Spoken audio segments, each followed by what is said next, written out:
please join me in a really warm virtual welcome for our friend Betty Ray. Thank you, Betty. Thank you, Charlene. Thank you so much for that warm welcome, and to the folks at Parent Venture, Bev, and to the sponsors. I really appreciate everyone for having me here today, and for all the attendees. I'm really excited to be sharing this work with you.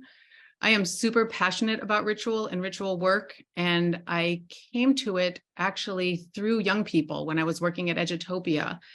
And I was really troubled by this contradiction that I was seeing, which was that we know so much about how to prepare young people by engaging them in their learning. And we have all this educational research about what works to educate young people. And yet we were seeing this soaring rate of mental illness and real challenges for young people in terms of their inner lives. And I started to do some research about like what would be meaningful, like what are some of the practices that are really helping.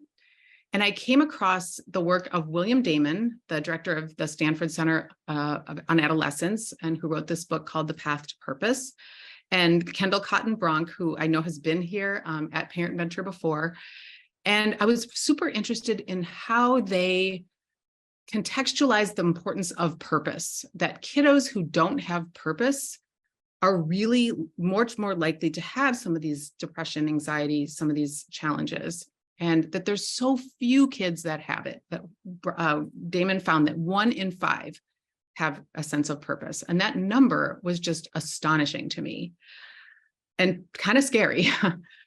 I also found the work of Dr. Lisa Miller, who is a professor of psychology at Columbia University Teachers College.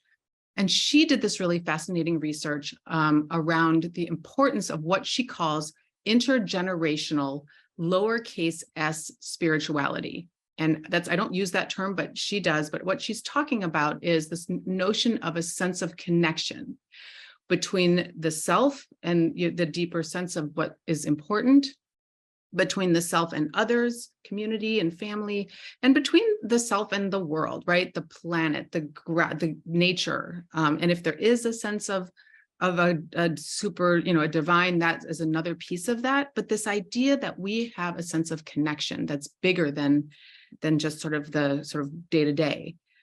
And what she found is that kids that have this intergenerational connection experience an 80% less likelihood of having depression. 80%, like that number just blew me away. And so I quit my job at Edutopia and I went to New York and I studied with Dr. Lisa Miller because I was super excited about the potential of how might we animate the interior life of young people, so that by creating some practices, and I was really interested in rites of passage as a way of doing that, because human beings have initiated young people through rites of passage for millennia and around the globe. So something about ritual and rite of passage is universal. It is a universal language. It's a universal transformational process. So I got really excited about that. And I became committed to figuring out how we might create these rites of passage experiences in a way that would be appropriate for kids that maybe are atheist or agnostic, and ones who maybe have a deep, rich inner spiritual or religious life, so that it would be applicable to any kid. So, and with that, I have a caveat, which is that this work is not meant to replace the work of religious and spiritual ritual. This is in addition. So this is work that can be done to help kiddos deepen their sense of identity and deepen their sense of purpose. And with that, I'm going to share my screen. There's my title slide. Is that working? Not yet. Not yet. Okay, thanks. There we go. There you are. Thanks. So there's me. The benefits of ritual. Why do this? Who really cares about ritual? Well, what is so interesting about ritual is that it has a variety of effects on humans when we engage in them. And there's research that backs up all of these various facets, but I will go through them quickly because it's important to see the sort of the universality of it and the diversity of it. Ritual can help increase a sense of calm Even when the brain is under stress, engaging in a ritual can help calm it down. It strengthens bonds. It strengthens connections in a sense of belonging, in a sense of togetherness while you're doing the ritual. It can be used to transmit values. So in a family context or in a community context, it can tell young people in particular what matters and why. And interestingly, this is important because this can be misused as well. So it's really important to be crisp about our values. It can foster a sense of purpose. Again, that very important word of like whether that's purpose in the ritual itself, of engaging and being an agent in the ritual creation, or a sense of purpose in that my life matters and I have meaning. Rituals can help us process complicated and difficult emotions. That's a really important component of that, and especially as we go through these complicated times. Rituals, as we know, athletes use this all the time, can help us improve our performance, and they can help us mark transitions. So in this way, rituals are like a Swiss Army knife of wellness practices. And as I mentioned earlier, we have been doing these forever since the Stone Age, since literally before we could write. And so they're a very powerful human archetypal process. And the question I get a lot is, first of all, what makes them so special? Why? And like, how is it different than like a habit or a routine? And if you are a marketing person, which I used to be, the word ritual gets bandied about a lot in like, this is a ritual product that you will use every day. And, you know, and this idea that ritual can be this thing that is commodified and, you know, that you can shoehorn your product into a ritual, maybe. But let's take a look at the sort of psychology behind why ritual matters. If you think about a habit, it's something that you do unconsciously, right? Because people often compare ritual to habit or routine, right? How is it different than a habit or a routine? And if you think about a habit, it's you're not really paying attention when you're doing a habit. It's sort of mindless. You might be doing it to de-stress or because you're bored in the grocery store, you're looking at your phone instead of doing anything else. So there's not really much attention to it. And there's not really a concrete intention for it. It's just sort of, you do it. A routine, same thing. There isn't really much attention to a routine. You're in your morning routine, you get up, you go brush your teeth, you go make coffee, you change your clothes, you take a shower, whatever. It's almost done to reduce cognitive load. It's not really done out of any sort of intention. Might be to just get it done quickly, right? There isn't necessarily attention to it, but there is intention to go quickly. Ritual, on the other hand, is this very powerful psychological state where we are both paying attention and we have some intention. We are doing what we're doing while we're doing it. And so there's this sense of presence or mindfulness, or you might call it executive function or flow state, or sort of being where we are in the moment. And that is a really powerful and important place to be. And it's a very rich place to be because we can make a lot of changes and see things differently in this sort of more open kind of present way. I like this definition by Ralph Metzner of what is, and he's a psychologist and an author, and he wrote that ritual is the conscious arrangement of time, space, and action according to specific intentions. So it's this deeper sense of awareness. It's this deeper sense of purpose. So let's take a look at what is and isn't a ritual. Coffee and doom scrolling. That was a favorite activity of mine during the pandemic. During the morning, yard work. You do it, you have to do it. It's so boring, but you do it. Eating pizza, you got to eat. It's good to do. So those things are great activities, some of them, but they don't really get to that heart, to that deeper place, to that, as Lisa Miller calls it, the field of love that's generated when we're in a ritual. But if you take that morning coffee and you put away the phone and you pull out your notebook or your Google Doc and you focus and you write, that could be you could be writing, writing about your intentions for the day, or some poetry or morning pages, just randomly getting it out and doing it with a sense of purpose and doing it with a sense of awareness. That's a really different experience. And that brings the mood up. It creates openness, and it really changes the way that you go about that day. Same thing with, for example, the yard work example, and I'll tell a very brief story. I live in co-housing and we all have jobs, and my job is to do the sweeping out in the patio. And I, for years, hated that job. It was so boring and it's so tedious and there's crap everywhere. And I just was, it hurts my back. A couple of weeks ago, I had the awareness, the reframe, that there were all these really beautiful buds on the ground from the cherry tree that was out there. I was like, oh my gosh, these are so cool. And I started to notice that there were other little buds and little tiny maple seeds. And I got really curious. And I thought, wow, I bet next week there will be completely different crap to sweep. And sure enough, there is. And so that giant reframe, first of all, makes me much less resistant to sweeping. But secondly, it's this sense of presence and curiosity. So now my sweeping job is a ritual.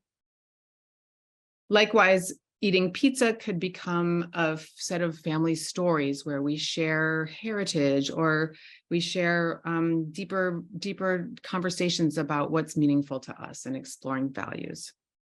So some things that we typically think in American society, as North American society, that our rituals could be, sometimes they're not. Thanksgiving, Super Bowl, voting, family vacations, and family meetings. And again, all of those could be a ritual in that people could embrace that field of love, that deeper connection, and make it into something more magical. Or they can just be stuff that we do. And there's nothing wrong with those things. It's just that it's nice to have ritual in addition. So I wanted to dive in a little bit and talk about some steps to creating family rituals for deeper connections. And these are to really start where we are. I mean, nobody has time to sit and think about a whole new life, right? Everybody is busy and we all have things that we're currently doing. So thinking about all of your existing routines and habits, and make a list. These are mine. I didn't put raking out there, but I should have. Oh, yard work, there it is. So yeah, just coming up with your list of what you normally do. And we're going to read this because you probably don't care. And then identifying what goals you would like to see infused in your rituals. So what are you hoping to change? What are you hoping to deepen? Now we're talking about deepening connection during these sort of extraordinary times. So maybe increasing calm, maybe strengthening our connections. Maybe there is some transmission of values, or maybe kids are growing up and they're starting to use devices. And so now there's sort of a sense of how to manage device usage. And we'll talk more about that later in the presentation. But thinking about what your goals are that you'd like to embed in your ritual. What is your intention, right? And I should mention that I don't love the word goals because it feels really sort of left-brained is the wrong word, but it feels really, ritual is about allowance and making space, and goal feels really focused and right or wrong, pass fail. And the whole field of love that we're talking about is not about that level of judgment.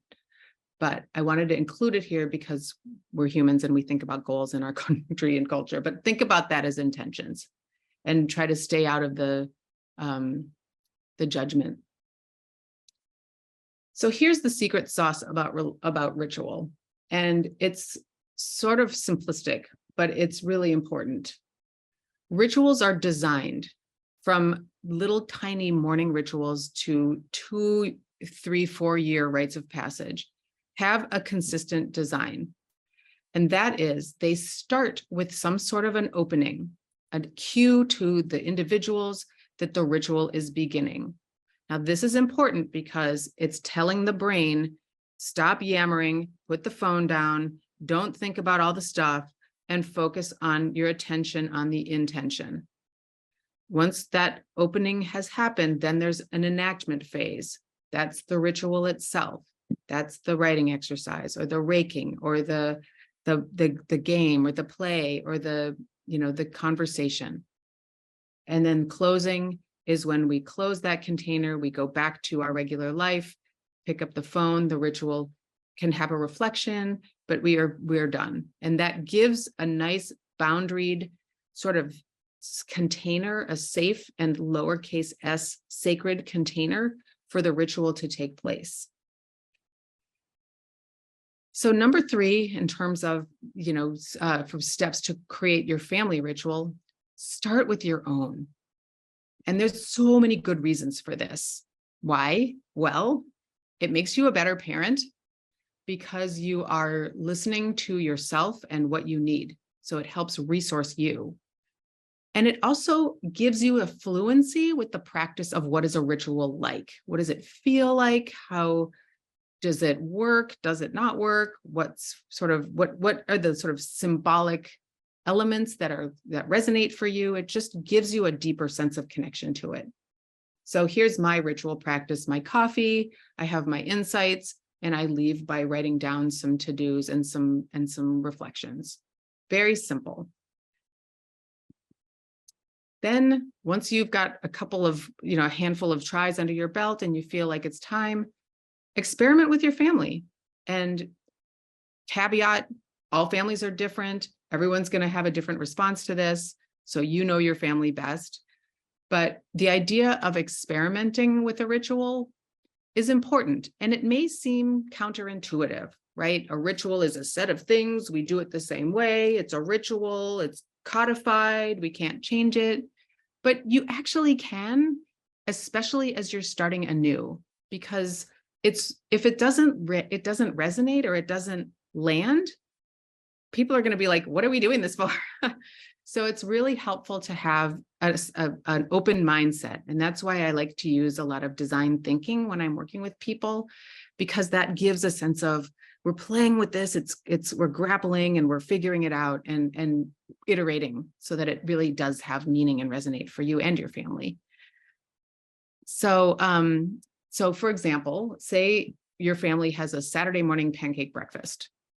And your intention is to connect more deeply, that everybody's really busy and nobody has time to hang out and everyone's on their phone. So we're going to carve out time on Saturday morning pancakes to have a ritual. So the opening might be to light a candle. Couldn't be more simple. We have the conversations over pancakes. And then when it's done, blow out the candle, everybody does the dishes, and it's over. These kind of simple rituals give kids a chance to, first of all, experience this momentary container setting, but they also can be part of the action. They can light the candle, they can blow out the candle, they can make place cards and decorate the table, make it festival, make it fun, and create specialness around it. All of that contributes to that field of love that we're talking about. And so don't feel afraid of iterating. If the pancake breakfast doesn't work out, you could always try a bike ride, right? Put on a playlist. This is our rev up music. We're going to go ride, look at nature, stop for ice cream, go to the park, kind of do something kind of on a regular basis, and then come back and put on the music again while you all change into your regular clothes and go on your day. So again, ritual is this practice that can continue to be developed. And you can also be sort of sneaky and stick in there some of the sort of evidence-based wellness practices that that can help your kiddo be more self-aware and more sort of emotionally, socially, and emotionally literate.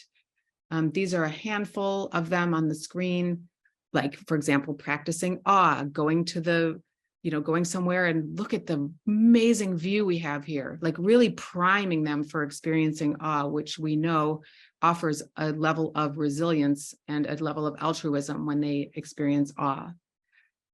Practicing gratitude, well-known wellness practice, resilience around adversity, and a sense of altruism with gratitude as well.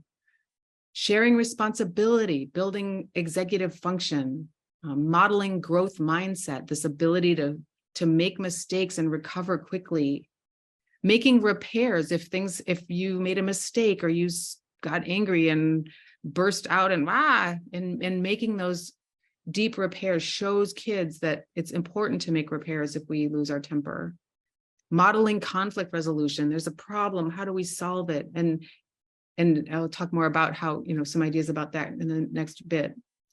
Sharing your thought process so kids can see you kind of grapple with whatever's going on. Oh, well, I don't know how to get from A to B. And doing so in a ritual space gives it this sense of safety, and it's okay to fail. Somatic awareness, how do you feel in your body right now? Kind of helping them calibrate towards listening to their bodies. And then strength-based learning or strength-based practice, where when you know your kids' strengths, you can help them by empowering them to use those strengths in unknown situations. And that gives them a sense of confidence, and it helps them build their sense of efficacy and agency in the world. So you can stick that into rituals. When my kiddo was younger, I used to stick stuff in like this into rituals all the time. And then she got smart. And now I don't get away with that anymore, but it worked for a really long time. And I will talk more about what happens with teenagers later. Okay, so I'm going to talk a bit about young kids. So this is a section on, I'm sorry, I'm going on too far. Young kids. So we're going to do some age appropriate ritual ideas now. And what I want to emphasize here is that rituals, again, your kids best. So some of these ideas for the younger kiddos might be perfectly appropriate for older kiddos. Some of the ones that are for younger kids, I do still do with my kids. So, and she's 15. So talking about younger kids, what is going on developmentally for little kids? Well, we know they're sponges, they're soaking up everything they can. They're developing their sense of attachment to others, their relational, their trust. They're experimenting with agency. Can I get away with this or that? But ultimately, the grownups are omniscient and can do no wrong. So if you are a parent of a young kiddo, this is a golden time to create rituals. And the reason is because the kiddos you are developing a foundation for your community, for your household, your sensibility. And it's a really good time to put this stuff into practice. And here's a couple of just simple ideas for some rituals that I've used both with me and with clients. This gratitude practice, which is this idea that at the dinner table, before you eat, everyone sits down and holds hands. And then you chant this little rhyme. It's not even a rhyme. Thanks to all the creatures, great and small, who made this meal possible. And then you reflect on who were the creatures that made this meal possible. Well, the cow that made the milk that made the cheese, that's one. The delivery guy who brought the greens, the checker at Berkeley Bowl who, put it in a bag, and so on. And you can really start to weave this massive web of gratitude, just little kids thinking about everybody who created the food and the dinner that you're about to enjoy. Self-reflection, another one that I like to do, is this idea of rose and thorn. This is a game where you just ask the kid, maybe before bed, what was your rose today and what was your thorn? And the rose, of course, being what was positive that happened that was really amazing and fun or enlightening or good. And the thorn being what was difficult, what was hard. And it encourages self-reflection. It encourages the sense of trust. And again, this field of love. Empathy, a very simple empathy ritual. Imagine if you were, and this is a fun game to play back and forth. Imagine if you were that little bug crawling up that tree right there. What would it be like? And well, it'd be like the little thing. And then going back and forth and just building that empathy of what it would be like to be another creature. Self-awareness, again, this sort of somatic piece. Where do you feel? You are really angry right now. Where do you feel that anger? Let's talk about that. Let's get in. Emotional literacy, doing a ritual around painting or doing artwork around sadness or around anger. Try painting that. Let's make a little special spot for you. You can take the space and time you need to create a piece of art around your sadness, to give them that sort of emotional practice of expressing feelings and putting it in something kind of creative. And then a ritual around executive function. Go ahead, you take the lead, you find the way home. We'll be here behind you, you lead. So giving kids that chance to be leaders and to take on that sort of sense of ownership of executive function. So that is not necessarily all ritual. Some of that's just good parenting, but they're really fun to embed in a ritual. To go a little deeper into more values-driven and purpose-driven rituals, it's another thing that you can do is to create a family mission statement or a value statement. I like to use this one because I really like the lines of like what we believe and when there are difficulties and what we value. Like understanding who we are, what we believe, how we resolve conflict. These can be filled in by entire families, have a meeting, sit down, light some candles. We're going to articulate our values tonight and spend some time talking about it and coming up to some agreements. There might be some disagreement. That's a good experience of practicing with that level of, with how to handle conflict. But ultimately, once you do have this family mission statement, you can create it, print it out, hang it on the wall, and you can revisit it on significant anniversaries once every year, come back to it. Do we still feel like this? Or how do we want to change it? And I think of all of these practices, this idea of revisiting will be a theme, because as young people get older, they of course change, and your needs, as you know, will change. So having ritual be this dynamic practice that will change with them is really, really important. So you can also use this to refer to when you're making big decisions. Do we want to buy this thing? Well, it's not sustainably resourced, and we are a family that values the environment, that kind of thing. So, and then you can use this family mission statement in some of these other practices. This is a really fun one to do on New Year's Day or on someone's birthday, the first day of summer, which is right around the corner. What do we want to do? This is an intention tree, and the trunk is for the entire family to place the things that you're going to do as a group, right? So in this case, they went on a trip to Atlanta. They wanted to have game night regularly. They wanted to practice good communication, and they wanted to make sure they had family meetings. But then on each of the branches, the individuals then wrote their own intentions for that summer. So get a new job, start a YouTube channel. The cat and the dog had a comment, playing with their best friend, and running a half a marathon. So this is this way that families can both acknowledge their independence and their sense of connection. And it's fun. You can make a visual, you can stick it on the wall, have the kiddo draw the tree.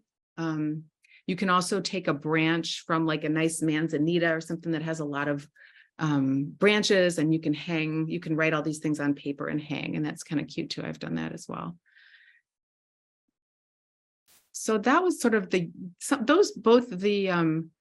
tree and the mission statement are perfectly appropriate to do with young kids and older kids, middle schoolers.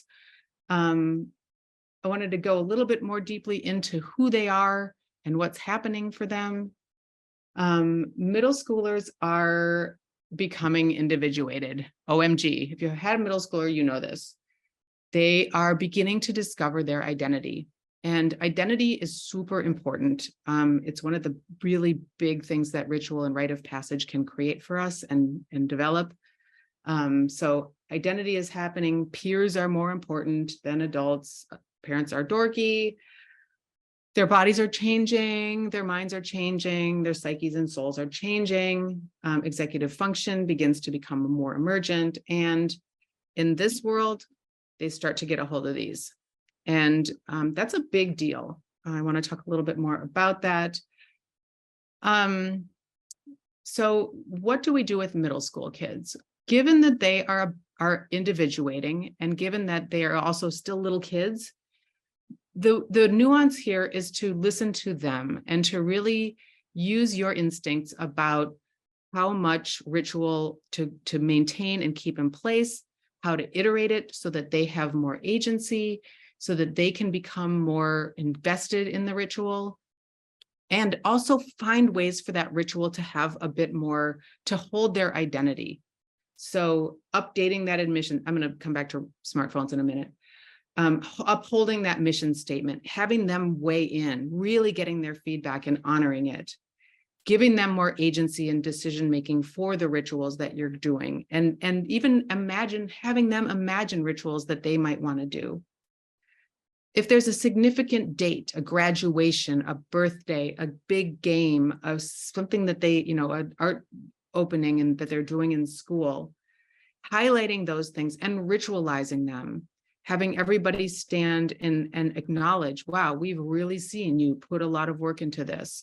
I see you, giving up things that you care about to focus on this goal, or, acknowledging them and acknowledging their growth, mirroring them so that they can see themselves in you is a really important thing for middle schoolers and can be really well done in ritual. The other component of middle school and high school that's really important is community. And to the extent that you can, bonding with other families and doing ritualized activities together really helps kiddos with that identity piece, with their sense of what's important, because as we know, they love their communities and their peers. So bringing that in and having that be a ritualized container is helps them a lot. And then really follow their lead. If they are really interested in oceanography, maybe do some kind of ritual out at the ocean or go to a museum, and then make that into some way in which they can present when they're done, or, really help nurture their sense of curiosity and their interests. So rites of passage. So rites of passage are a very concrete, specifically different type of ritual. Rites of passage are whereas the rituals we've been talking about are relatively seasonal or cyclical, do them every week, have a regular occurrence, building that sense of repetition and predictability. Rites of passage honor a state change. They are once in a life, a wedding, a graduation, becoming a parent, that these are huge life transitions. And in middle school, they are chock full of transitions. And historically, human beings have created rites of passage around around puberty, right? That's a giant change. And there was this sense that kids would be brought to a rite of passage, rather, to bring them into adulthood. Today, we have multiple other transitions, which consist of getting your first phone.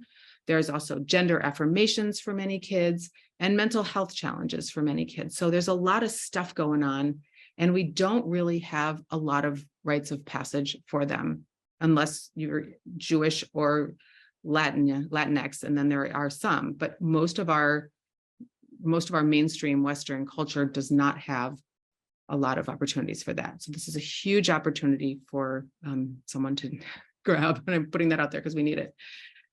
Same with teenagers. So teenagers are even middle schoolers on steroids. They're, as Dan Siegel says, increased risk-taking. They are much more influenced by peers. They have a much greater range of emotionality, and they're very highly creative. Likewise, they are honing their values, they're deepening their sense of purpose, which is crucial for identity development. And as Lisa Miller says, they are undergoing a lowercase s spiritual awakening. that they are figuring out how the world works, what matters to them, and that mattering, that meaning. So important. So with teens, don't force a ritual. And I'm a poster child for this because I have a 15-year-old daughter. And at this point, she's like, no, mom, no more. So it's not appropriate to force them. They won't do it, and it's not going to get you anything. Instead, collaborate and to work with them on the family mission statement so that they can really feel a sense, once again, of ownership, and empower them to come up with their own rituals if they're so inclined, but take their lead, right? They are not necessarily going to do it. If, you can support them if they want to, but being the backseat is really honoring that individuation that's happening and giving them some tools to do that.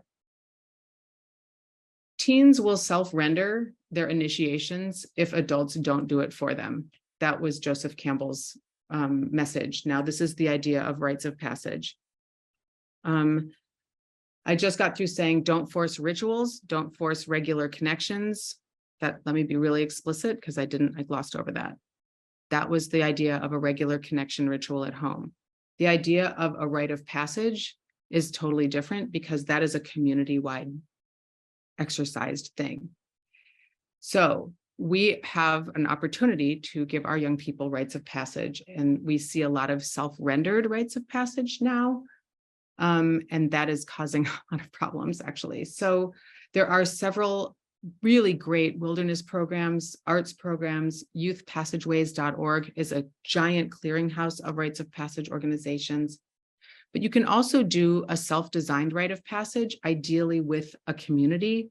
That is something that I work on, and they can be very, very powerful because you're working with the metaphors and the symbols that are resonating for the kids for themselves, and that can help them deepen that identity and that sense of purpose.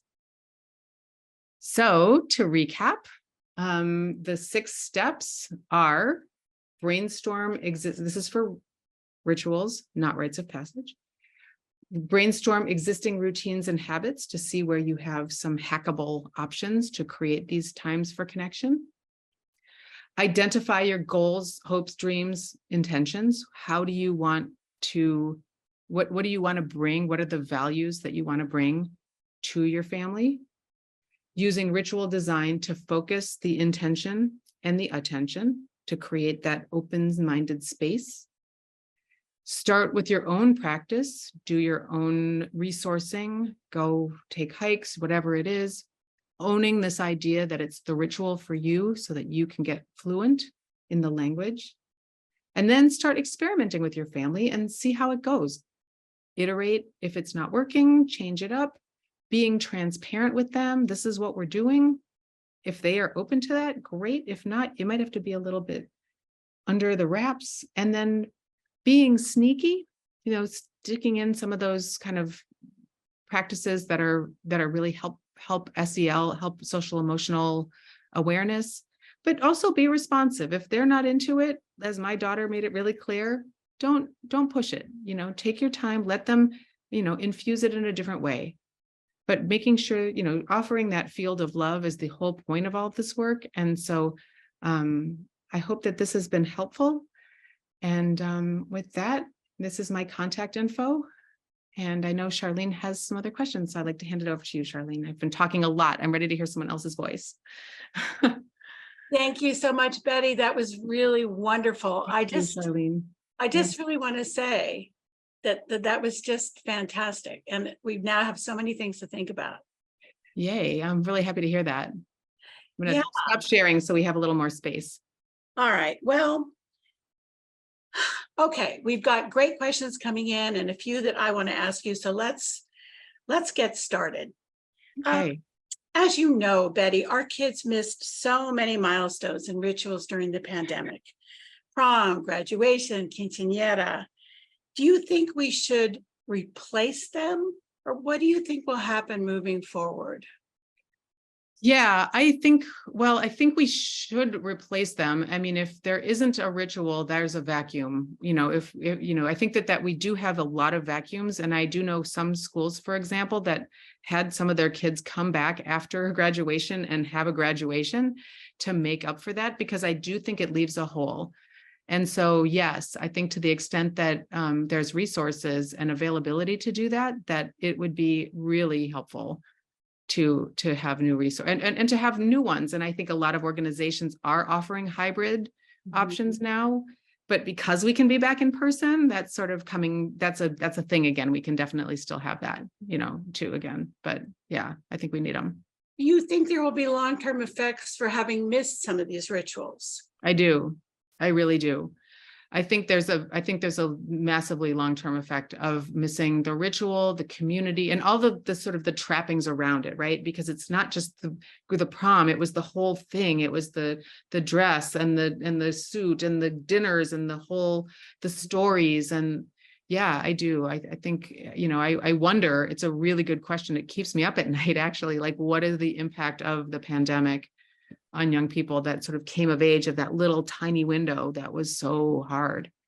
Yeah, exactly. So here's another good question. The title of your talk is Family Rituals for Extraordinary Times, Meaningful Practices to Deep Connections. Why do you call these extraordinary times? I think that they're extraordinary times for a variety of reasons. This is a great question. I think that it's extraordinary because a lot of the sort of normative systems that the education and the economy and government and sort of the things that really held consistently together, whether they were right for all humans or not, and they weren't, but are really starting to change in ways that make them somewhat unrecognizable. And because we don't have those structures in place, we have it's first of all terrifying, but there's opportunity to restructure. And so I think, one of the things that keeps me going is this idea that we might be able to restructure and really support education in a different way, so that we can offer different models that treat the inner life of a kid as lowercase s sacred.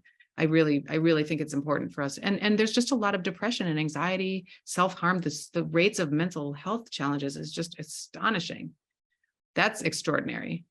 Well, and I think, correct me if I'm wrong, but things like ritual really do support mental health for young people. Is that right? That's absolutely right. Yes, that's why I love this. There's a direct correlation. Well, I met you when you were working for the George Lucas Educational Foundation. And can you tell us just what brought you to this subject of ritual and basically all of that?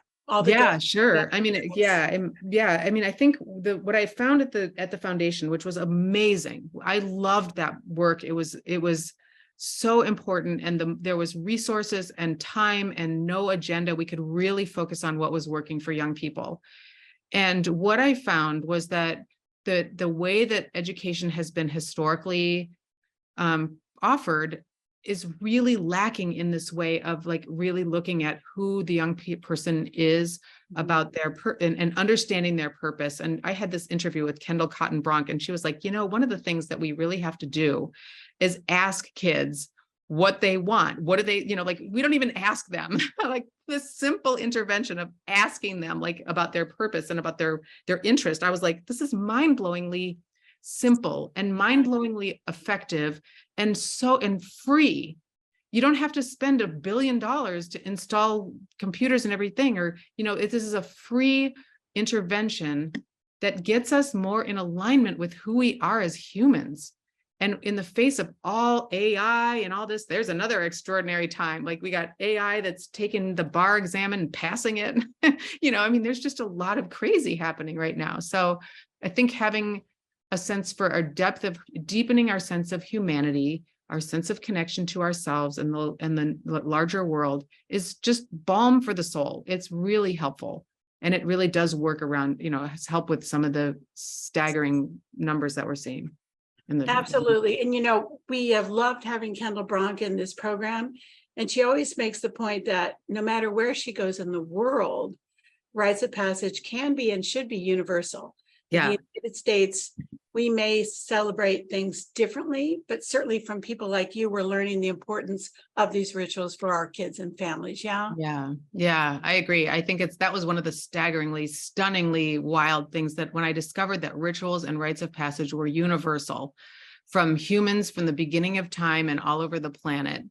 Like, it was just like, this is a fundamental part of being human. And obviously, we're not going to go and do the same types of rituals that indigenous people in the Amazon did or whatever, or still do, because that's not appropriate. But like, having a sense for how we might fill the content in with the structure, the archetypal structure, that's why that structure is so important, is just like completely huge opportunity. So. All right. So more really interesting questions. Here's one I like. Can you speak more about self-rendering and teens, Betty? Yeah. So this was a really intense, there's also a quote, and it's unattributed, but it's from supposedly David Rosencrantz, who's a rites of passage writer, says, you better initiate the young people, otherwise they will burn down the village to feel the heat. And it's a proverb from, he says somewhere in Africa, which I can't stand, that he doesn't know where it is. But anyway, this idea that kids need to know a limit. Kids need to know where their limit is, and it needs to be held by the community.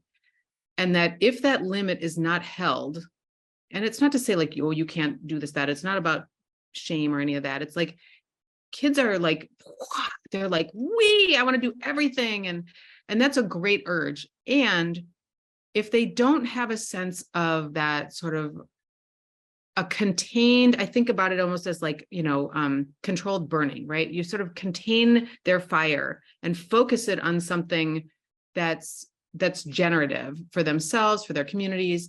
If they don't have that, they will turn it against themselves, and they will go on Twitter and do stupid challenges, like, there's a variety of very stupid challenges if you go on Twitter among adolescents. And some of that can be pretty scary, and some of it can be pretty self-destructive. Of course, there's, drug use, self-harm, all sorts of other self-harming behaviors that we don't have a proper channel for youthful, all the things, creativity, community, the things that Siegel talks about, we don't have that. And so when we don't have that, it wants to like fold back on itself. Did that make sense? I feel like that was really circular. It did. And I want to say, here's a question I love from a mutual friend of ours, Sally. And she says, ritual seems like a way to combat or preempt cynicism. It models taking each other seriously, trusting each other, taking risks, and hoping for things. Do you think cynicism related to mental health troubles? Oh my God, I love that question. Great question. Is cynicism related to mental health struggles? Yes. I would say the cynicism, the work of ritual is about connection and weaving connections among people and among the greater sense of self. And I think when I think about this idea of when we have a worldview that is informed by a lot of negativity or cynicism, that builds on itself, right? It exacerbates, and you start to see more negative things. I mean, that's the doom scrolling thing, right? Of like, oh my God, and now what? And now what? And I think that cynicism is really that not having a sense of hope, as well as agency, as well as purpose, are really, that really is a mind, that is a major fuel for the mental health crisis. That's an interesting angle on it. I had not thought about cynicism as being a contributor, but I think it really is. Well, leave it to Sally to come up with good ideas. Thank you, Sally. Yeah, that's a great question. Here's a great question. What is the difference between ritual and tradition? I think that there can be traditional rituals. I don't think that rituals are necessarily traditional. I think that traditional rituals, I think tradition is an adjective and rituals are a noun. So I'm being pedantic. I think tradition is a holding of a series of values that are done for the purposes of a lot of reasons, transmitting values. I mean, all the things, transmitting values of a sense of continuity, of meaning, and tradition is really valuable certainly in a lot of cultures. And I think we need more tradition, frankly, in this culture. That being said, tradition can be a trap, or it can limit generativity when it begins to value its own parameters over what's alive for people. If it stops supporting what's alive in us and becomes sort of an edict, well, this is how we always did it, then it's not serving our growth. So it's a good question. And I do think that, did that answer the question? I feel like it's a really good question. It is. They're different, but I think you've made that distinction. Yeah. So here's a question I think a lot of parents probably have. Asker writes, you mentioned technology, and parent use of cell phones is referred to as the new secondhand smoke. I hadn't heard that. Can you talk more about technology and how it impairs our ability to be present with our kids? Oh my God, yes. I could do an entire presentation on technology and rites of passage and kids and families. So let me just hold my, I'm gonna take a moment. Oh my God, here's my cat. Hi, everybody. You want to say hi to my cat? You got to get down, my dude. Oh, okay. No, you don't. Okay. So I think technology and parent awareness, I mean, this thing came about 15 years ago, right? And it's a baby in our development, and parents have a real responsibility to limit and to model mindful behavior with it. And it's very difficult because we, like everyone, are dealing with all of the transitions, right? We're dealing with the extraordinary times. And so it's very tempting to be in that checkout line and be like, oh, I wonder what's going on Twitter, or, I wonder if so-and-so texted me or whatever. And to use that as a quick sort of numbing or disengagement tool.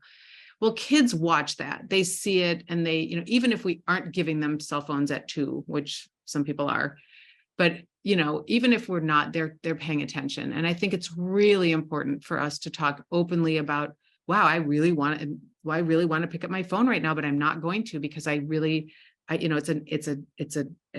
designed to be addictive. And I think when we can talk to our kids about how and why this thing was designed to be addictive, assuming they're old enough to understand that, but you could also say, these are, see how it keeps going when you're done with that video. That's a design choice. Someone made that choice so that you wouldn't want to turn it off, and that, to give kids a level of awareness of how these things are designed to be addictive, feels really important as a way to help sort of preempt some of the cynicism and the disengagement and, some of the negative negative reactions that it's having, some of the negative problems that it's causing in our culture. Yeah. About 6 years ago, maybe, my daughter, who's now early 30s, took herself off of social media. And her brother and I were like, oh, she'll be right back on it. Never did. Wow. And she's a design researcher for IDEO. And I think it's connected that she chose to really experience reality rather than through the face of her phone. I think that makes a lot of sense. And I do know that there's a story in the New York Times several months ago now about the new Luddites, and it was a bunch of kids using their flip phones and just being like, I think there is going to be a backlash. There is several backlashes, but it's very compelling, because if you wanted to engage that teenage brain, you could not design a device more addictive and more compelling than this thing. Right. It's your community, it's got risk involved, it's got creativity, it's self-expression. You can be who you want, you can play with identity. So I think talking to our kids about all of those features and then giving them limits, and making sure that they don't have it all the time. I mean, it's hard, but it's really hard. But it is hard, but I think if you involve them in the process, will have better luck. Do you think? Exactly. And helping them be aware of, again, like, how is it, how is it created to, sort of take advantage of their attention? Exactly. Yeah. Well, here's a question. If you could answer this one, we would pay you millions of dollars. Do you have any suggestions for setting boundaries and reducing screen time? I do.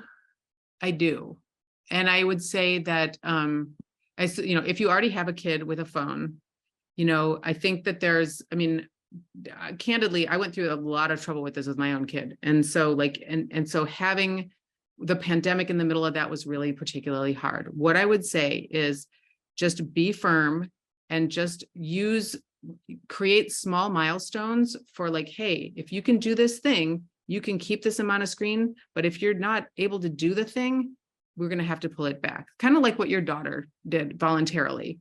But like, we really, we're not seeing, here's a value. I mean, going back to that values worksheet thing, right? We are a family that values time together. We are a family that values, being engaged in school and learning. And if these things start to take over, that becomes a problem. So kind of working with them on the values piece and emphasizing those values and talking candidly about how is the phone supporting those values and how is it not? I mean, it is a really hard question. I think there's a lot of literacy that happens earlier.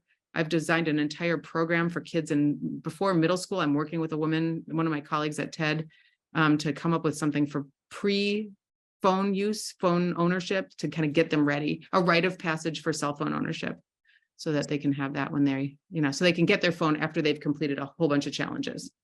I like that. I like that better than the idea of a contract. Yeah, contracts, we tried contracts and they just don't work. No, I mean, practically they don't. I think you have to work on the inner life. You have to really help them understand what is this thing costing them? What is the opportunity cost? And, and really what are the interests and non-phone based creatives, the things that they can do in the world to give their lives meaning. So again, it's getting into the meaning and finding real world value in what they're doing so that it's not so attractive. It's a lot easier now than it was during the pandemic. It was awful during the pandemic, but it's still hard. It's not a lot easier. It's not easy. I don't mean that. It's still hard. Well, I love that your advice includes bringing the kids into the ritual that you create. It's not a top-down thing, is it? Definitely not. No. I mean, my whole model is really about using having the kids speak around their own, what is meaningful to them. So what are their symbols, their metaphors? What do they love to do? We've got this whole kind of set of tests that are sort of meets. It's like the VIA character assessment meets sort of a, kind of who you are and what you're into. What do you love? Ikigai, that was it. And to really help understand who they are, right? And then we can design the ritual around who they are. So some kids are going to want to do like a giant performance as their rite of passage, and some kids are going to want to raise money, for the ocean, in a sort of in a walkathon. I mean, there's a million different ways that they do it. So it's really fun to see how kids want to pursue their rights. Someone wanted to write a book about climate. She wrote, an 8th grader wrote a book. So, it's kind of this exciting. Is why I knew we needed to hear you. All right, last question. Looking at all the challenges facing youth and families today, what gives you hope? I love this question. I think it's really important to keep hope. And I think it's really important to stoke it. And I think it gets to the cynicism question. I think what gives me hope is young people. Young people give me hope.